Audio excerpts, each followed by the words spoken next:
बिस्मिल्लाहिर्रहमानिर्रहीम, अस्सलाम वालेकुम। नवाई वक्त टुडे के साथ मैं हूं आपकी मेज़बान आयशा जुल्फ़िकार, आपकी खिदमत में हाजिर हैं आज के प्रोग्राम के साथ। हमेशा की तरह किताब हिदायत से प्रोग्राम का आगाज़ करती हूँ, फिर आज की खबरों की जानिब भी बढ़ेंगे। और किताब हिदायत सबसे पहले शामिल करती हूँ, अल्लाह के नाम से जो बेइंतहा मेहरबान रहम फरमाने वाला है। और बेशक हमने हलाक कर दिया जो कुफर में तुम्हारे हम मशरब थे, बस है कोई नसीहत कबूल करने वाला। और जो कुछ उन्होंने किया है उनके नामाए अमाल में दर्ज है, और हर छोटी और बड़ी बात इसमें लिखी हुई है। बेशक परहेजगार बागों और नहरों में होंगे, बड़ी पसंदीदा जगह में अजीम कुदरत वाले बादशाह के पास बैठे होंगे। आज के प्रोग्राम का आगाज करती हूँ, मेरे साथ स्टूडियो मौजूद हैं फजल हुसैन आवान साहब। अस्सलाम वालेकुम फजल साहब, कैसे हैं सर आप? अल्हम्दुलिल्लाह। सर आजकल तो खैर काफ़ी अहम इश्यूज हैं जो कि ज़ेर बहस भी हैं और हमारे अखबार की में भी शामिल हैं। सबसे पहली खबर में शामिल करते फिर आपके तज्ज़िये के हवाले से बात करेंगे। सबसे पहली खबर है कि पहले खुद मुख्तारी फिर बॉन कॉन्फ्रेंस। अफगानिस्तान में अमन के लिए अपनी सलामती दाव पर नहीं लगा सकते। वजीर आजम अमरीका को खत लिख दिया, वो 11 दिसंबर तक शमसी एयरबेस खाली कर दे। जिस जंग में हमारी सलामती की जमानत ना हो वहां हम क्या किरदार अदा कर सकते हैं। मेमो स्कैंडल हुकूमत के खिलाफ साजिश है, मंसूर एजाज की कोई हैसियत नहीं। अच्छा, वज़ीर आज़म साहब की जानिब से जो बयान आया है कि पहले खुद मुख्तारी फिर बॉन कॉन्फ्रेंस, यानी कि एक तरह से अगर इसको हम इस तरह देखें कि अगर अमेरिका की जानिब से माफ़ी मांगी जाती है, जो कि इम्कान अभी तो नहीं लगता है क्योंकि अमेरिका ने तो साफ इनकार कर दिया कि हम माफ़ी नहीं मांगेंगे, तो हुकूमत बॉन कॉन्फ्रेंस में शिरकत करेगी। हालांकि हमारे आला हुकाम की जानिब से ये बयान भी सामने आई है कि हम अफगानिस्तान के सलामती के लिए अपनी सलामती को दाव पर नहीं लगा सकते। हाँ जी, ये वज़ीर आज़म साहब ने कहा है कि हम अफगानिस्तान में अमन की खातिर अपने मुल्क की सलामती को दाव पर नहीं लगा सकते। हालांकि इनको कहना ये चाहिए था कि हम अमरीकी ग़ुलामी की खातिर, अमरीकी डॉलरों की खातिर पाकिस्तान की सलामती को दाव पर नहीं लगा सकते। बिल्कुल, हमारी हुकूमत ने ये मौक़िफ़ इख्तियार किया है कि वो बॉन कॉन्फ्रेंस में नहीं जाएगी। अच्छा मौक़िफ़ है, लेकिन इसी खबर में वज़ीर आज़म गिलानी ने यह कह दिया है कि अगर हमारी सलामती और ख़ुद मुख्तारी की ज़मानत दे दी जाए तो हम बॉन कॉन्फ्रेंस में चले जाएंगे। सही। तो ज़मानत किस तरह से दी जाती है वो हमें पता है, अमेरिका इनको क्या कहेगा। और इन्होंने ये जो बात की है, ख़ुद मुख्तारी की बात की है, खुदा के बंदे ये बताएं कि आपकी पहले आप कौन सी आपकी खुद मुख्तारी है। अमेरिका आपके ऊपर ड्रोन हमले कर रहा है, वो आप उसको खुद मुख्तारी कहते हैं, अपनी सलामती उसको जानते हैं। अमेरिका ने दबाव डाल के पाकिस्तान को मजबूर कर दिया कि भारत को पसंदीदा मुल्क करार दे। बिल्कुल, इसको भी आप कौमी खुद मुख्तारी करार देते हैं। जबकि कश्मीर की जानिब से जो सईद अली गिलानी साहब है, उनकी जानिब से इस पर बड़े दुख का इजहार भी किया गया है। सिर्फ गिलानी साहब की तरफ से नहीं, हर पाकिस्तानी इसमें रंजीदा है, गमजदा है, परेशान है और हैरान भी है कि हमारी हुकूमत ये क्या कर रही है। हमारा दरीना मौक़िफ़ जो है कश्मीर के ऊपर, उसको पस्से पुश्त डाल दिया गया है, उसका बेड़ा गर्क कर दिया गया है। इसी खबर में गिलानी साहब ने मेमो की बात की है कि ये हुकूमत के खिलाफ साजिश है। ये साजिश कौन कर रहा है, इसके ऊपर थोड़ा सा अगर गौर करें तो बड़ी बातें वाज़ेह हो जाती हैं। अभी इसकी तहकीकात होनी है, सुप्रीम कोर्ट में मामला चला गया है, लेकिन एक किरदार की निशानदेही खुद वज़ीर आज़म ने कर दी है अपने ही सफ़ीर से इस्तीफा लेके। सही, बिल्कुल, यानी कि उन्होंने एक अच्छा इकदाम किया है अगर देखा जाए कि अपने सफ़ीर से इस्तीफा ले लिया है। मंसूर एजाज साहब के हवाले से तो खैर काफी मुख्तलिफ बातें सामने आती रही हैं कि कुछ लोग कहते हैं वो बहुत चालाक किस्म के आदमी हैं। मैं तो इस हवाले से बात कर रहा हूँ कि इन्होंने जो कहा है कि वो साजिश है हुकूमत के खिलाफ, इन्होंने खुद निशानदेही कर दी है। करारदाद नहीं, वो तो चले, एक तो भी केस चल रहा है और इस पर ये बातें क्लियर भी हो जाएंगी कि साजिश की किसने है, मंसूर एजाज ने की है या हुसैन हकानी साहब ने की है। उनमें कौन कौन मुलव्वस है, कौन कौन अदारा मुलव्वस है और किस अदारे का कौन कौन सरबरा मुलव्वस है। बिल्कुल। अच्छा, हम बात करें नेटो के हवाले से तो एक और छोटी सी खबर है, मैं वो भी साथ ही शामिल करती हूँ, इस पर भी फिर आपका तज्जिया लेंगे। बॉन कॉन्फ्रेंस कामयाब बनाना चाहते हैं पाकिस्तान, शिरकत करे अमरीका। शमसी बेस से इनखला के बावजूद ड्रोन हमलों पर फर्क नहीं पड़ेगा। वाशिंगटन हुकाम चाहते हैं कि नेटो हमले जैसे वाकया दोबारा ना हो, पाकिस्तान की शराइत का इल्म नहीं। तर्जुमान महकमा खारजा। अच्छा, इस खबर से एक जो छोटी सी बात है वो जहन में आती है, जब से ये खबर सामने आई है कि शमसी बेस से इनखला से हमें कोई फर्क नहीं पड़ेगा, अमेरिकी हुकाम की जानिब से कहा गया है। ऐसा लगता है कि जैसे नेटो पे जो हमला किया, नेटो की जानिब से जो हमला किया गया है पाकिस्तानी बेस पे, पाकिस्तानी चेक पोस्ट पर जो हमला किया गया है, ऐसा लगता है पहले से ये तैयार शुदा तमाम तर सूरत हाल थी, क्योंकि जैसे उन्होंने बात की कि हमें इससे फर्क नहीं पड़ता, यानी कि उनके जहन में शायद ये बात पहले से थी कि हमें जब हम ये हमला करेंगे उसके बाद हमें शमसी एयरबेस खाली करवाने को कहा जाएगा, क्योंकि उन्होंने जो कहा है कि हम मजीद बेसिस पे काम कर रहे थे पहले से ही। इन्होंने ये कहा जी कि शमसी एयर बेस अगर खाली करा लिया जाए तो ड्रोन हमले के ऊपर फर्क नहीं पड़ेगा जी। हम जो खुद मुख्तारी और अपनी सलामती की बात कर रहे हैं, हमारे 24, 25 या 28 वो तादाद जो है मेहमान एजेंसी में जो उन्होंने हमला किया, उसमें हमारे ये शहीद हुए हैं फौजी, इंतहाई दुख की बात है। हर पाकिस्तानी इसके ऊपर गमज़दा है। लेकिन ये भी साथ देखना चाहिए कि ड्रोन जो हमले करते हैं, क्या वो फूल बरसाते हैं? उनमें इंसान नहीं मरते।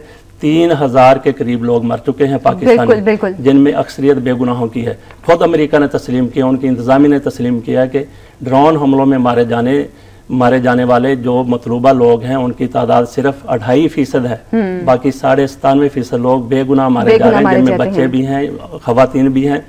तो उसके ऊपर भी हमारी कौम का, हमारी फौज का, हमारी हुकूमत का इसी तरह का शदीद रद्द अमल होना चाहिए था, जिस तरह का हमारे फौजी हमारे फौजी हैं, उनकी शहादत पर हमें इतना दुख है कि वो हम बयान नहीं कर सकते। लेकिन जो आम शहरी मर रहे हैं उनकी शहादत पे भी तो अफसोस है। बिल्कुल अफसोस होना चाहिए और उसके ऊपर भी अफसोस है और होना भी चाहिए। मैं कोई भी मौके पे इतना सामने नहीं और उसके ऊपर भी ऐसा ही शदीद रद्द अमल होना चाहिए जिस तरह से इन हमारे फौजियों की शहादत के ऊपर हुआ। साथ उन्होंने कह दिया कि हमें फर्क नहीं पड़ेगा। ये खुद मुख्तारी की बात करते हैं वज़ीर आज़म साहब, कितनी शर्मनाक बात है हमारे हुक्मरानों की। किस मुंह से ये खुद मुख्तारी और सलामती की बात करते हैं? वो शमसी एयर बेस, उन्होंने कहा ये हमले ना सिर्फ ड्रोन हमले अमेरिका करता है, बल्कि वो कहां से होते हैं? हमारे अपने मुल्क से होते हैं। उन्होंने ये साबित कर दिया, ये बता दिया कि शमसी एयर बेस अगर खाली करा लिया गया तो ये ना समझे कि ड्रोन हमले रुक जाएंगे। हमने और कहीं से ड्रोन हमलों का बंदोबस्त कर लिया। इसके ऊपर अभी पाकिस्तान के पास हमारी हुकूमत ने गो के फौजी दबाव के ऊपर एक बड़ा अच्छा फैसला किया है। अमेरिकी जंग से निकल रहे हैं और इनको साथ ये भी कह देना चाहिए, ना सिर्फ नेटो के हेलीकॉप्टरों के हवाले से बात करनी चाहिए, उनके हमलों के हवाले से बात करनी चाहिए, बल्कि ड्रोन हमलों को भी सरे फहरिस्त लाते हुए कहना चाहिए कि आइंदा अगर ड्रोन हमला हुआ तो उसका भी इसी तरह जवाब दिया जाएगा, इसी तरह रद्द-ए-अमल जाहिर किया जाएगा जिस तरह मेहमान एजेंसी में नेटो हेलीकॉप्टरों की और जहाजों की बमबारी की बात। बिल्कुल सही कहा आपने फजल साहब कि ड्रोन अटैक्स में भी हमारे आम शहरी ही मारे जाते हैं और वो यकीनन आम नहीं, खास है क्योंकि वो पाकिस्तान के लोग हैं। तो जिस तरह फौजियों की शहादत पर एक रिएक्शन सामने आया है हमारी हुकूमत की जानिब से, इस तरह ड्रोन अटैक्स पे भी आना चाहिए क्योंकि बहरहाल वो पाकिस्तानी हदूद के अंदर ही हो रहे हैं। एक और खबर है वो भी मैं शामिल करती हूँ इसी हवाले से कि पाक फौज और नेटो फोर्सेज में गोलाबारी का तबादला हुआ। अमरीकी अखबार तर्जुमान इंसाफ की तस्दीक, ISPR की तरदीद, जानी नुकसान से कबल फायरबंदी करा दी गई। न्यूयॉर्क टाइम्स, राब्ते के मामूल के चैनल खोल दिए गए हैं। जनरल क्रिस्टन, और एक और खबर है वो भी इसके साथ ही शामिल करूंगी कि अमेरिका ने माफी मांगी तो कबूल कर देंगे अहमद मुख्तार, बात इससे आगे निकल गई। हिना रब्बानी खर, माफी से कीमती जानें वापस नहीं आ सकती, अब ताउन तहरीरी और असूलों पर होगा। वजीर खारजा कायमा कमेटी से खिताब और इंटरव्यू। अच्छा, यानी कि देखें, एक तो पहले उस दिन हमला किया गया, उसके बाद भी नेटो की जानिब से मुसलसल गोलाबारी की जाती रही है और इसकी तस्दीक तरदीद बहरहाल मिली जुले से बयान सामने आते रहे हैं। अभी भी ये सिलसिला जारी है, ये सिलसिला रुका नहीं है। अच्छा, इसमें यह है जी कि सितम बालाए सितम कि एक तो उन्होंने हमला किया, ये हमारे कल मिलिट्री ऑपरेशन उनके जो सरबराह हैं उनका ये बयान था, उनकी ब्रीफिंग थी। उन्होंने ये कहा था कि ये हमला करने के बाद जब हमारे फौजियों को, जख्मियों को उठाया जा रहा था तो जेट से उन्होंने उनके ऊपर भी हमला किया।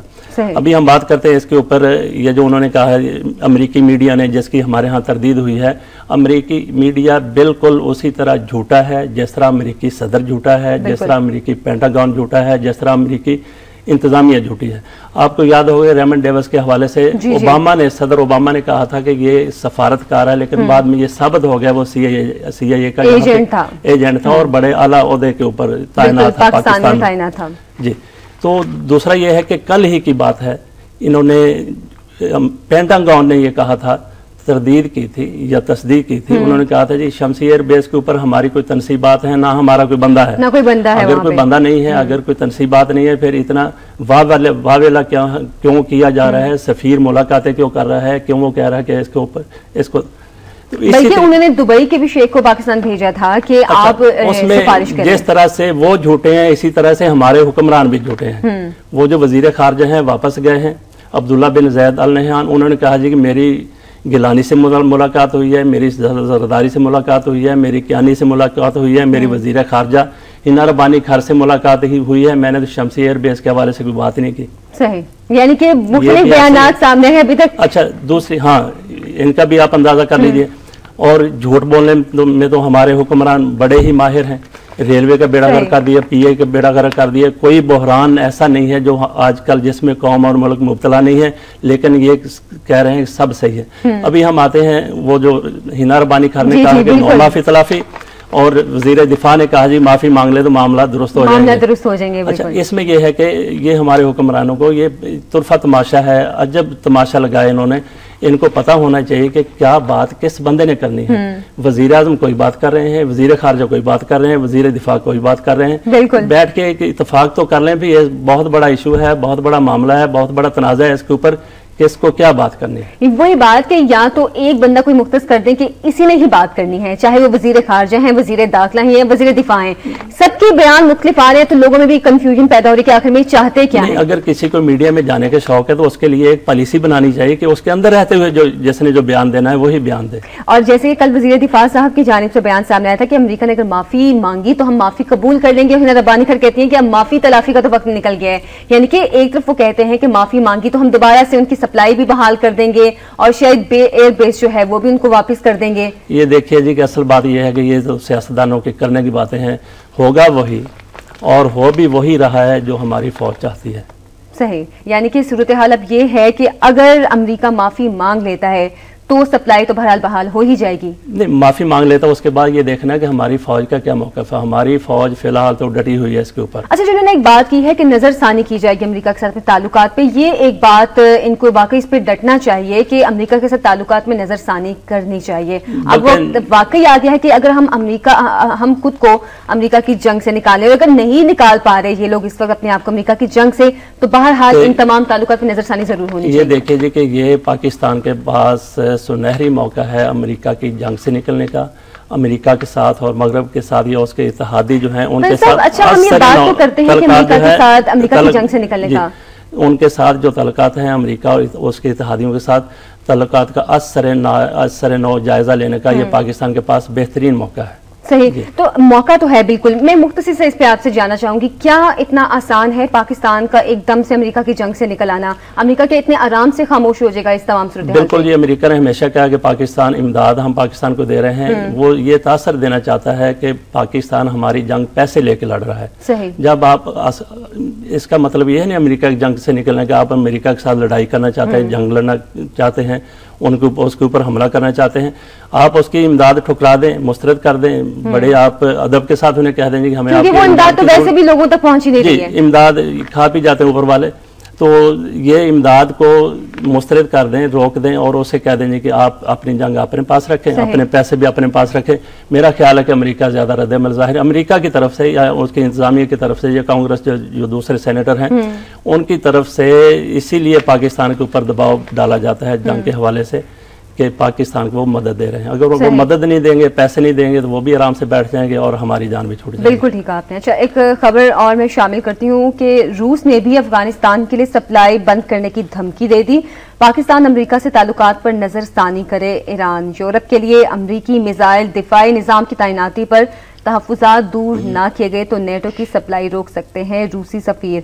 अच्छा, एक चीज जो इस हवाले से बहुत अच्छी सामने आई है कि पाकिस्तान के हमसाया ममालिक की, जैसे कि चीन की मैं बात करना चाहूंगी, चीन ईरान की जानिब से भी और कुछ दूसरे ममालिक की जानिब से भी बहुत रिएक्शन सामने आया है कि अमेरिका ने जो किया ये बहुत गलत किया, नेटो की कार्रवाई बहुत गलत थी और उनकी जानिब से भी नेटो की सप्लाई रोकने की बातें की जा रही हैं। यानी कि एक तरह से पाकिस्तान का मौक़िफ़ मानते हैं सब कि दुरुस्त है, जिसकी वजह से रिएक्शन ये सामने आया है। ये बात जो है ईरान की तरफ से जो बात हो रही है, चीन की तरफ से जो बात हो रही है, वो तो बिल्कुल उनका मौक़िफ़ बिल्कुल वाज़ेह है। जिस लाइन पे वो बात कर रहे हैं वो पाकिस्तान की फेवर की बात कर रहे हैं, पाकिस्तान की हमायत की बात कर रहे हैं, पाकिस्तान के मुफाद की बात कर रहे हैं। लेकिन हमारे हुक्मरान जो हैं वो पाकिस्तान के, कौम के, मुल्क के मुफाद से ज़्यादा अपने मुफाद को सोच के अपनी पॉलिसियाँ तरतीब दे रहे हैं। सही, यानी कि एक तरह से अगर देखा जाए तो बहरहाल पाकिस्तान के लिए एक अच्छी सूरत हाल है कि जो बाकी ममालिक की जानिब से पाकिस्तान को सपोर्ट करने की बात सामने रूस का बेड़ा गर्क किया था अमेरिका ने, वो भी इसी ताक में बैठा हुआ, इसी दाव में है कि अमेरिका से कोई गलती हो और वो अमेरिका को बस ये देख आप देखेंगे कि पाकिस्तान अगर इसके ऊपर डट जाता है, सप्लाई लाइन मुस्तकिल बंद कर देता है, जिसकी उम्मीद नहीं है। उम्मीद इसलिए नहीं है, उम्मीद इसलिए नहीं है कि ये रहमान मलिक ने बात की है जी कि हम मुस्तकिल सप्लाई बंद कर दिया, जिनके बारे में सारी दुनिया जानती है कि ये आज बयान कुछ है कल कुछ और होगा, झूठ बोलने में माहिर हैं, कोई बात होती नहीं उसको बना के पेश कर देते हैं। हम उम्मीद तो यही करते हैं कि ये जो नेटो की सप्लाई लाइन बंद करने की एक सूरत हाल अपनाई गई है, सप्लाई लाइन पाकिस्तान अगर बंद कर दी तो रूस जो है वो भी आसानी से इनको सप्लाई लाइन नहीं देगा। अगर इनको सप्लाई, बल्कि मैं कहता हूँ इन्होंने सप्लाई लाइन नेटो की वो ग्राउंड पे बंद की है, इनको तो फजाई राब्ते भी खत्म कर देने चाहिए और आप भी तशवीश में भी मुब्तला है कि पाकिस्तान की जानिब से फजाई राब्ते न बंद कर, फजाई राब्ते बंद कर देने चाहिए। और अब भी पाकिस्तान के पसनी एयरबेस, जैकोबाद एयरबेस, वो आज भी अमेरिका के इस्तेमाल में है, उसकी इजाजत वापस ले लेनी चाहिए। बिल्कुल ठीक। और मैं तो ये बात कही थी कि ये जो सप्लाई लाइन बंद की गई है बहुत अच्छा इकदाम किया गया है और अगर इसको मुस्तकिल कर दें तो बहरहाल जो अमेरिका की वो कहते हैं रीढ़ की हड्डी है, ये सप्लाई लाइन जो है वो रीढ़ की हड्डी ही टूट जाएगी तो फिर बाकी क्या रह जाएगा। बहरहाल एक खबर में शामिल कर लेती हूँ, इस बाद ब्रेक पे भी जाएंगे कि पेट्रोल 48 पैसे, हाई स्पीड डीजल 4.67 रुपए, मट्टी का तेल 3.48 रुपए लीटर महंगा। भारत में पेट्रोल सस्ता हो गया, यानी कि पाकिस्तान में पेट्रोल महंगा होता है और भारत में सस्ता होता है। पाकिस्तान में तो बहरहाल दिन ब दिन महंगाई बढ़ती ही जा रही है। अभी एक ब्रेक का टाइम है, ब्रेक से वापस आएंगे, आपकी कॉल्स को भी प्रोग्राम में शामिल करेंगे, हमारे साथ रहिए।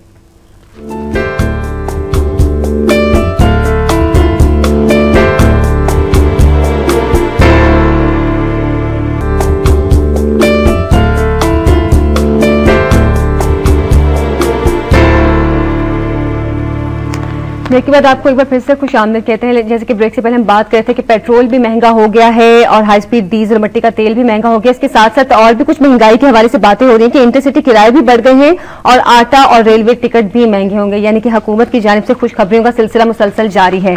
बहरहाल कॉल देंगे, नंबर मैं आपको बता देती हूँ प्रोग्राम में कॉल करने के लिए 363-12169। कॉलर है हमारे साथ लाइन पे, उनसे बात करते हैं। अस्सलाम वालेकुम। अस्सलाम वालेकुम, क्या हाल है आपके? अस्सलाम वालेकुम जी। वालेकुम अस्सलाम, राणा दर्शन बोल रहा हूँ तोखम से। जी, क्या कहना चाहेंगे? जी मैं ये कहना चाहता हूँ कि जो हमारे भाइयों को शहीद कर गए हैं, अमेरिका वाले कर रहे हैं, इस तरह की दहशतगर्दी अमेरिका ने पाकिस्तान में बेशुमार की है। बिल्कुल जिस तरह पाकिस्तान के मतलब अमेरिका कहता है कि हमें पाकिस्तान से ये आदमी दस्तियाब है, ये दीजिए ये दीजिए, इसने दहशतगर्दी की है। इसी तरह दुनिया में सबसे बड़ा दहशतगर्द अमेरिका है और पाकिस्तान को चाहिए कि दुनिया के हर ममालिक में ये मरासला भेजें कि दहशतगर्दी अमेरिका कर रहा है पाकिस्तान में। और जो बोलते हैं कि पाकिस्तान में तालिबान है, हक्कानी नेटवर्क है, यहाँ पे कोई दहशतगर्द नहीं है। जिसके भाई को अमेरिका मारे वो एक्शन नहीं लेगा उसका। इसी तरह हमारे भाइयों को जो शहीद उन्होंने किया है, इसके रिएक्शन में पाकिस्तान फौज को मतलब गुस्सा आएगा, वो मुकाबला उनका करेंगे। इसलिए आर्मी को चाहिए कि जरदारी को बोले कि ये जो दहशतगर्दी अमेरिका ने हमारे साथ की है, इसको लिखे कि ये दहशतगर्दी की है, ये गलती नहीं है। अगर की है गलती या जो भी है, पाकिस्तान डिमांड करे कि जितने जिम्मेदार अमेरिकन हैं या नेटो वाले हैं वो हमारे हवाले करें, हम उनसे खुद तफ्तीश करेंगे कि उन्होंने दहशतगर्दी हमारे साथ। आपका बहुत शुक्रिया, आपने अपना ख्याल तो जाहिर किया कि नेटो के जिम्मेदारान को हमारे हवाले करें, लेकिन ऐसा यकीनन मुमकिन नहीं है। हमारे नेक्स्ट कॉलर भी हैं, उनसे भी बात करते हैं। तारिक साहब है कराची से। अस्सलाम वालेकुम। अस्सलाम वालेकुम। वालेकुम अस्सलाम। जी तारिक, आपको अपने गिरबान में घर हो गिरबान तुम्हारा। इस भूखे नंगे मुल्क के वज़ीर आज़म की बीवी एक ही दिन में एक ही वक्त में 8 लाख पाउंड की खरीदारी कर रही है बरतानिया में जनरल स्टोर से, और आज जो है मीडिया खामोश है। आपको शर्म नहीं आती? आप ऐसे तबसरे करते हैं जैसे आप रनिंग कमेंट्री फिल्म सुना रहे हैं। आपको जो कौम एक्सपेक्ट करती है आप उसमें क्यों म्याद में पूरा नहीं उतरते? तो आप सच्चाई को सामने क्यों को उजागर करते? ठीक, आपने बिल्कुल ठीक बात कही। बहुत शुक्रिया आपका कि हम एक तरफ महंगाई की बात करते हैं, दूसरे वज़ीर आज़म साहब की जो बेगम है वो यूके में उन्होंने बात की कि वहाँ पर वो 8,000 पाउंड की शॉपिंग करती हैं। तो ये अखबारात में खबरें आ चुकी हैं। मेरा ख्याल है कि इसके हवाले से वज़ीर आज़म साहब को अगर ऐसा कुछ हुआ तो नामुनासिब है, अगर नहीं हुआ तो वज़ीर आज़म साहब को इसकी तरदीद कर देनी चाहिए या वजाहत कर देनी चाहिए।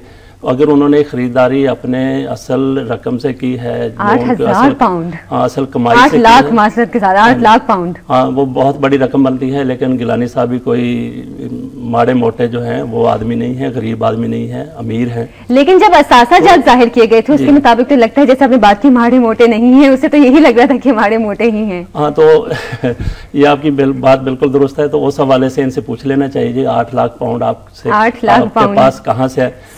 हो सकता है कि बाद में इन्होंने कोई ऐसा कारोबार किया हो कि इनकी कमाई जायज़ हो। अगर जायज़ कमाई से उन्होंने कोई खरीदारी की है तो उसके ऊपर हमें कुछ बात नहीं करनी चाहिए। लेकिन अगर हुकूमती असासे से ये खरीदारी की गई है, शॉपिंग की गई है, तो यकीनन इस पे छानबीन और पूछताछ तो होनी चाहिए। ये देखिए जी, ये या तो उनकी हक हलाल की कमाई से की गई है, हुकूमती असासों से, हुकूमती पैसे से बिल्कुल नहीं की गई, या फिर दूसरे जराए से जो पैसे सियासत में हक हलाल पता नहीं कहाँ पे होता है, तो ये भी पता नहीं चलता। बहरहाल अल्लाह करे कि ये मामला ऐसे हो जाए। बिल्कुल, इसको बहरहाल इसको क्लियर जरूर होना चाहिए। गिलानी साहब ने अपनी खबर में ये भी कहा था अगर किसी को हमारी करप्शन नजर आती है तो वो अदालत जाए। बिल्कुल, और अदालतों में इन्होंने क्या हाल कर दी, वो आपके सामने अदालत जो फैसला करती है उसको मानते नहीं। ना सिर्फ अमल दरामद छोटी बात है, ना सिर्फ अमल दरामद नहीं करते बल्कि उसको मानते नहीं है, बल्कि ये भी इसको भी एक साइड पे जवाब ही दाखिल नहीं करवाया जाता। मैं बात कर रहा हूँ कि बल्कि उसके ऊपर ये एहतजाज करते हैं, मुजाहरे करते हैं, जलाओ घिराव करते हैं और कई लोगों को मार देते हैं। बिल्कुल ठीक, बिल्कुल ठीक बात की आपने। नेक्स्ट कॉलर भी हमसे बात करते हैं। अस्सलाम वालेकुम। वालेकुम अस्सलाम जी, मैं जरा एक जो इश्यूज हैं उससे हट के बात करूंगा जो आजकल चल रहे हैं। देखिए कराची में ये गैस की शेडिंग हो रही है जी, वो 2 दिन बंद हुई है और वहां पर किस कदर एहतजाज है। लेकिन ये देखिए कि पंजाब में ये सालों साल से 2 दिन की गैस जो थी वो बंद रही, सीएनजी, और अब तो 3 दिन हो गई। लेकिन आप देखें कि हमारा जो पाकिस्तानी मीडिया है, मादरत से ये कौमी मीडिया नहीं है, ये कराची स्पेसिफिक है और एक जमात का स्पेसिफिक है। और दुख की बात यह है कि कोई पंजाब में इंडस्ट्रीज बंद हुई, इनको कोई हमारी कौमी मीडिया जो कहलाते हैं, जो इंडियनाइज्ड, वेस्टर्नाइज्ड, हीडोनाइज्ड कल्चर को प्रमोट कर रहे हैं, पाकिस्तान की शनाख्त को इन्होंने अपने एंटरटेनमेंट प्रोग्रामों से तबाह कर दिया है। कोई इनको तकलीफ नहीं आज तक के पंजाब में किस कदर तकलीफ है, या सिंध में या बलोचिस्तान, लेकिन कराची में अगर हुआ तो इन्होंने एक हंगामा खड़ा किया हुआ है। इससे कौम को अंदाजा लगाना चाहिए ये किस कदर मुतअस्सिब मीडिया है। ठीक, बहुत शुक्रिया मुस्तफा साहब आपका। मैं ये बात करूंगा कि कराची में 2 दिन लोड शेडिंग हुई है गैस की, वहाँ तूफान बर्पा हो गया, हंगामा बर्पा हो गया। और मेरे ख्याल में कि यहाँ पे सितंबर के आखिर में आपने देखा होगा कि बिजली की लोड शेडिंग हुई है, 18 घंटे तक बिजली बंद रही है, लोग सड़कों पे आए हैं, इन्होंने फौरी तौर पे अदायगी कर दी है। तो आज उसके बाद थोड़ी सी लोड शेडिंग हुई है दरमियान में, फिर लोड शेडिंग नहीं हो रही। अगर कहीं हो रही है तो बिल्कुल मामूली हो रही है। पिछले साल इन दिनों में ज्यादा हो रही थी, और लोगों ने एहतजाज किया तो लोड शेडिंग खत्म हो गई। तो मेरा ख्याल ये है कि इसमें ये ख्याल नहीं बल्कि ये यकीनी बात है जो लोड शेडिंग हो रही थी बिजली की, वो हमारी हुकूमत की नाअहली थी, नालायकी थी, बदउनवानी भी उसमें थी, करप्शन भी उसमें थी और नीयत का फतूर भी उसमें था। इसी तरीके से गैस का मामला है। कराची में अगर उन्होंने हंगामा आराई की है, उन्होंने तूफान बर्पा किया है, तो ये पूरे मुल्क में ऐसे तूफान बर्पा होना चाहिए, लोगों को बाहर निकलना चाहिए। ये गैस जो बंद की जा रही है ये भी गैस की कमी नहीं है, मिसमैनेजमेंट है, बदनीयती है, नाअहली है हुक्मरानों की। ये गैस पूरी है, थोड़ी मैनेजमेंट हो जाए तो सबको बराबर मिल सकती है। जिस तरह से कराची वालों ने गैस की लोड शेडिंग के खिलाफ तूफान मचाया है, इसी तरह पूरे मुल्क में तूफान मचे, लोग बाहर आ जाएं, पुरअमन एहतजाज करें तो हुकूमत मजबूर हो जाएगी लोड शेडिंग, गैस की लोड शेडिंग खत्म करने के लिए। और इस सूरत हाल से तो ऐसा लगता है कि जैसे लोगों को रोजाना ही एहतजाज करना चाहिए, तो ही रोजाना कोई ना कोई कराची वालों ने जो बात की है मेरा ख्याल है कि बाकी मुल्क को उसकी तकलीद करनी चाहिए। सही। अच्छा, मैं नेक्स्ट कॉलर भी हूँ, उमैर साहब हैं रावलपिंडी से। अस्सलाम वालेकुम। सलाम जी, मैं ये कहना चाहता हूँ कि हर चीज मीडिया नहीं करनी है, हमें भी कुछ अपनी जिम्मेवारी समझनी चाहिए। मीडिया ने मौका दिया है तो मैं आज कॉल करके बोल रहा हूँ, मैं थैंक्स मीडिया। मैं ये कहता हूँ कि रात को एक चैनल पर सरदार आसफ अली बैठे हुए थे और वो इतनी घटिया जुबान इस्तेमाल कर रहे थे पाकिस्तान के मतलब। वो कह रहे थे कि इधर से लोग जाते हैं तो वो क्या नेटो वाले हमें फूल दे। मैं बेशरम शख्स से ये पूछना चाहता हूँ कि अगर इधर से लोग जाते हैं तो उधर से लोग आके हमारी फौज को नहीं मारते हैं, वहां से दहशतगर्द नहीं आते। शर्म आनी चाहिए इन लोगों को। हम नहीं लड़ना चाहते, लेकिन ये भी नहीं हमारे मुल्क में कुछ कत्लेआम करे। तालिबान 11 साल से लड़ रहे हैं, ना उनके पास असला है, ना उनके पास खाने को रोटी है, तो हम 19 करोड़ अवाम मिसाइल एटम बम लेके हम नहीं लड़ सकते, हमें मत डराया जाए। और जो लोग पाक फौज के खिलाफ बात करते हैं ना कि पाक फौज, हम कुछ लोग कह रहे हैं जी कि हम इसे किस लिए पाल रहे हैं, शर्म आनी चाहिए इन लोगों को। पाक फौज हमारी महफूज है। पाक फौज जब आप घरों में भागते हैं ना तो आपकी माँ कहती है बेटे बाहर ना निकलना, हालात खराब है, तो उस वक्त पाक फौज का जवान गन लेके उसको माँ कहती है जा बेटे वतन पे शहीद हो जा। तो हमें शर्म आनी चाहिए ऐसी बातें करते हुए, ऐसे लोगों का मुहासबा हमें करना चाहिए। बहुत शुक्रिया उमैर साहब, आपका बहुत शुक्रिया। तौफीक साहब भी हैं, उनसे बात करते हैं। अस्सलाम वालेकुम। वालेकुम सलाम जी, मैंने तो आज मीडिया की बात करनी थी। जी जी। हमारे मीडिया ने एक तो पहले इनकलाब लाने के लिए एक लीडर को ऐसा उठाया हुआ था। परसों एक्सप्रेस टीवी पे कामरान शाह साहब ने एक प्रोग्राम चलाया 1 घंटे के लिए। उसमें जी वो प्रोग्राम का मौजू क्या था कि राणा सनाउल्लाह ने इमरान खान को गाली दी, लेकिन जिस पूरा प्रोग्राम चल गया उसमें कोई बात नहीं निकली।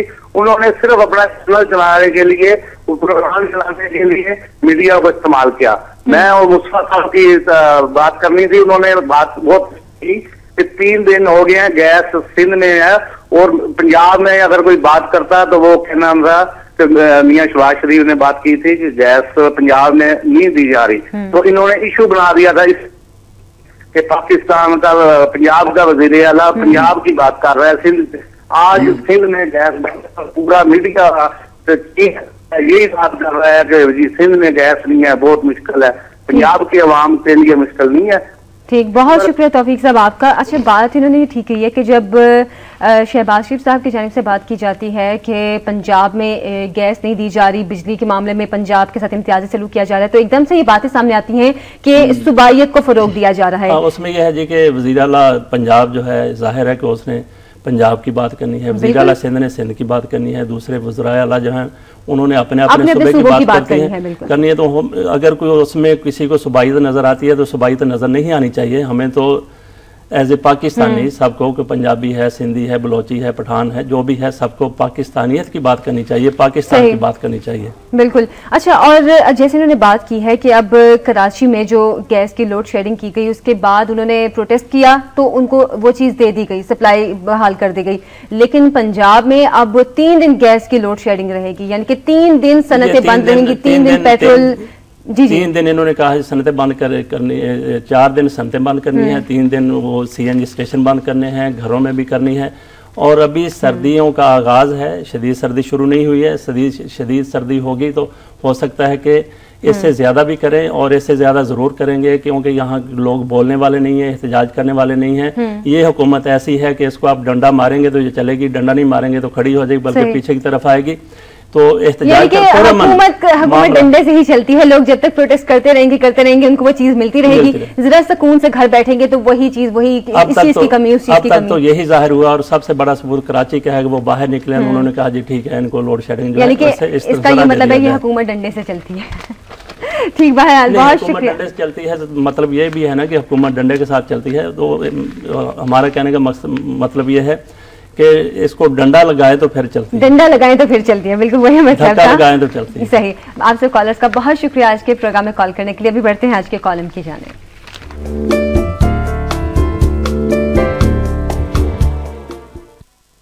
कॉलम आज के प्रोग्राम में शामिल करेंगे तौफीक भट्ट साहब का। वो कहते हैं तेरी 2 टकियां दी नौकरी मेरा लाखों दा सावन जावे। अच्छा, उन्होंने वही बात की है जो कि पाकिस्तानी चेक पोस्ट पर नेटो ने हमला किया था कि अमेरिका ने एक बार फिर पाकिस्तान को अपनी दहशतगर्दी का निशाना बनाया है, और इसके बाद इसमें कोई शक बाकी नहीं रह जाता कि दुनिया का सबसे बड़ा दहशतगर्द खुद अमेरिका है। तो पाकिस्तान की गैरतमंद फौजी और गैर फौजी हुक्मरानों से गुजारिश है कि अब के बार उनका रवैया इस नौकर की तरह नहीं होना चाहिए जिसने एक रोज इंतहाई गुस्से से अपने मालिक से कहा कि मेरी तनख्वाह बढ़ा दें, वरना नौकर के मुंह से ये बात सुनकर मालिक आग बगोला हो गया, बोला वरना क्या ओए क्या, वरना मैं इसी तनख्वाह में गुजारा करता रहूंगा सर जी। नौकर ने नीवे होकर जवाब दिया था। सब अमेरिका को ये पैगाम देने का वक्त आ गया है कि तेरी 2 टकियां दी नौकरी मेरा लाखों दा सावन जावे, और ये पैगाम पाकिस्तान के अवाम अपने हुक्मरानों के नाम भी जारी कर सकते हैं। अच्छा, बात उन्होंने बहुत इसमें थोड़े से मजाक के रंग में उन्होंने बात कर दी, लेकिन बहरहाल काफी संजीदा ये बात है जो उन्होंने कही है कि पाकिस्तान को अब की बार अपने मौक़िफ़ पर कायम रहना चाहिए, वरना फिर वही सूरत हाल होगी कि जैसे कि नौकर ने बात की कि वरना मैं इसी तनख्वाह में गुजारा करता रहूंगा। लेकिन हमारे हुक्मरानों का वाकई रवैया इसी तरह का है। इन्होंने अभी अमेरिका को कह दिया कि अगर आप बाज ना आए, दोबारा ऐसा हुआ तो हम ईंट से ईंट बजा देंगे।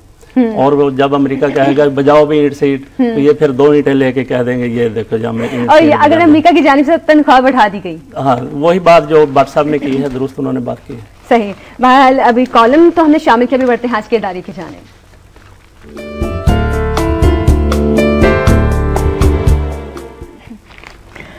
इदारे शामिल करती हूँ कि आलमी कर्ज दहंदगान का पाकिस्तान को कालाबाग डैम की तामीर को तरजीह अव्वल बनाने का मशवरा। हुक्मरान इस तजवीज़ पर अमल करके अपना सियासी मुस्तकबिल भी महफूज कर सकते हैं। बैनुल-अक़वामी कर्ज दहंदगान ने हुकूमत पाकिस्तान से कालाबाग डैम को आबी शोबे के मंसूबे में बतौर पहली तरजीह ज़ेर गौर लाने और नए आबी ज़खायर की लागत और मुनाफे की मुतल्लिका शराकत दारों में तकसीम के हवाले से पार्लियामेंट में आईनी तरमीम मुतारिफ कराने का मुतालबा कर दिया है।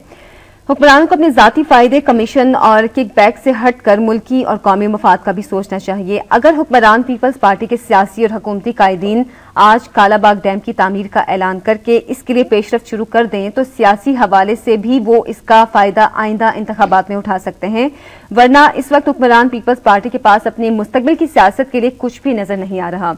अच्छा फजल साहब, इससे पहले जैसे मुख्तलिफ सियासी जमातों की जानिब से, मुख्तलिफ लोगों की जानिब से, यानी कि आला सतह के लोगों की जानिब से कहा जाता रहा कि कालाबाग डैम बनना चाहिए, पाकिस्तान के लिए ज़रूरी है, लेकिन उसके लिए हुकूमत टस से मस भी नहीं हुई। लेकिन अब आलमी कर्ज दहंदगान का इस हवाले से कहना है कि पाकिस्तान को इसको अपनी पहली तरजीह बनाना चाहिए। तो इस पे अब क्या इस पे इनका रिएक्शन हो सकता है? इनका कोई फर्क नहीं पड़ेगा इनके ऊपर, इनकी सोच के ऊपर, इनके किरदार के ऊपर, इनके अमल के ऊपर कोई फर्क नहीं पड़ेगा। लेकिन इससे तो अगर पाकिस्तान को फायदा होगा तो इन जो भी सियासी पार्टी है उनको भी तो फायदा होगा। असल में ये बात है कि कर्ज दहंदगान उन्होंने इसलिए ये बात की है कि आप कालाबाग डैम बनाएं, इससे जो फायदा होगा, जो मुनाफा होगा, उससे आप अपना हमारा कर्ज उतार दें। उन्होंने अपने मुफाद की बात की है, लेकिन ये कालाबाग डैम की तामीर पाकिस्तान के इंतहाई मुफाद में है। यहाँ से 4000 मेगावाट बिजली पैदा होगी और आज हमें तकरीबन इतनी ही कमी का सामना है। और उसमें फिर ये है कि ये इसकी फिजिबिलिटी तैयार है, इसका इंफ्रास्ट्रक्चर जो है वो बहुत ज़्यादा बन चुका है, अरबों रुपए इसके ऊपर खर्च हो, बहुत कम टाइम लगेगा इसको बनाने के लिए। और उसकी साइट भी ऐसी है कि आपको ज़्यादा तामीरात की ज़रूरत नहीं है। तो ये इस हुकूमत ने इसको मुर्दा घोड़ा करार दे दिया, सिर्फ अपने हवारियों को, अपने साथियों को साथ मिलाने के लिए। और उनके ऊपर इंडिया और इसराइल काम कर रहे हैं। इंडिया ने सालाना वो अरबों रुपया मुख्तस करता है उन लोगों के लिए जो कालाबाग, पाकिस्तान में जो कालाबाग डैम की हमारे मुखालफत करते रहे। तो जिस तरीके से हमारी हुकूमत ने, जरदारी हुकूमत ने, ANP सबसे बड़ी मुखालफ है, और कुछ सिंध की एक आध जमात जो होगी वो इसकी मुखालफत कर रही है। और ANP जरदारी साहब के साथ है, उन्होंने खैबर पख्तूनख्वा नाम बदलवा लिया, जो मराद चाहते हैं वो भी ले लेते हैं। तो जरदारी साहब को यही सिर्फ एक काम कर लेना चाहिए, उनसे रिक्वेस्ट कर लेनी चाहिए, प्लीज़ इसके ऊपर आप हमारा साथ दें। जितने पैसे कोई पार्टी, मैं ANP की बात नहीं करता, जितने पैसे कोई पार्टी इंडिया से ले रही है वो हमारे जो हुक्मरान हैं वो कौमी खजाने से या अवाम से रिक्वेस्ट करके, अवाम उससे दुगना पैसा देने के लिए उनको तैयार हो जाएंगे। जो कालाबाग डैम की मुखालफत कर रहे हैं, कोई ऐसी पेशकश उनको कर देनी चाहिए जो भारत से पैसा नहीं, इसराइल से पैसा नहीं। कालाबाग डैम बनना चाहिए, बात एंड में वही आती है कि कालाबाग डैम बनना जरूरी है। कालाबाग डैम बनना जरूरी नहीं, नागुज़ीर है। इसके सिवा हमारे पास हमारी ज़राअत के लिए, हमारी बिजली की पैदावार के लिए और कोई चारा बेहतरीन रास्ता और कोई नहीं। और उस सियासी पार्टी के लिए भी, मेरे ख्याल से सियासी पार्टी के लिए भी मुस्तकबिल में कोई अच्छा बेहतरीन जरिया नहीं है। ख़ुसूसी तौर पे इस हवाले से कि भारत ने आपका पानी रोक रखा है, कोई पता नहीं कि वो किस, उनकी रिपोर्ट बाकायदा आ चुकी है कि 2020 तक भारत इस काबिल हो जाएगा कि पाकिस्तान में पानी का एक कतरा भी ना आने दे। वो तो पाकिस्तान को वीरान करना चाहता है, रेगिस्तान बनाना चाहता है। ये हमें कुछ करना चाहिए। कालाबाग डैम कुछ न कुछ उसका जवाब जरूर है। यानी कि अभी तो आलमी कर्ज दहंदगान की जानिब से पाकिस्तान को मशवरा दिया जा रहा है, लेकिन जो बाकी लोगों की जानिब से कितने अरसे से कहा जा रहा है कि कालाबाग डैम पाकिस्तान की नागुज़ीर है, वाकई अब इस पर सोचना चाहिए कि कालाबाग डैम वाकई पाकिस्तान के नागुज़ीर है, इसको बनना चाहिए। बहरहाल फजल साहब, बहुत शुक्रिया आज के प्रोग्राम में आप तशरीफ लेकर आए, और आप सब कॉलर्स का भी फिर से शुक्रिया अदा करना चाहूंगी आज के प्रोग्राम में कॉल्स करने के लिए। आज के प्रोग्राम से अब तक के लिए इतना ही, मुझे दीजिए इजाजत। कल फिर हाजिर होंगे नए प्रोग्राम के साथ। कल तक के लिए अल्लाह हाफिज।